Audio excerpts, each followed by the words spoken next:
Unit 28 transformer winding 1. ટ્રાન્સફોર્મરના ડિઝાઇનિંગમાં જો supply frequency 50 હર્ટ્ઝને બદલે 25 હર્ટ્ઝ લેવામાં આવે તો કોરનો ક્રોસ સેક્શનલ એરિયા કેટલો થાય? એ. અડધો, બી. બમણો, સી. ચોથા ભાગનો, ડી. 4 ગણો. એક્સપ્લેનેશન. ટ્રાન્સફોર્મર માટે વોલ્ટેજ સમીકરણ E બરાબર 4.44 FBmAn છે, જ્યાં E એ વોલ્ટેજ, F એ ફ્રીક્વન્સી, B એ મહત્તમ ફ્લક્સ ડેન્સિટી, A એ કોરનો ક્રોસ સેક્શનલ એરિયા અને N એ વારાની સંખ્યા છે.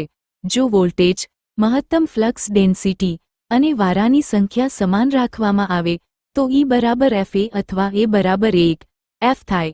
જ્યારે ફ્રીક્વન્સી 50 હર્ટ્ઝથી ઘટાડીને 25 હર્ટ્ઝ કરવામાં આવે છે, અડધી, ત્યારે કોરનો ક્રોસ સેક્શનલ એરિયા બમણો થવો જોઈએ જેથી વોલ્ટેજ સમાન રહે.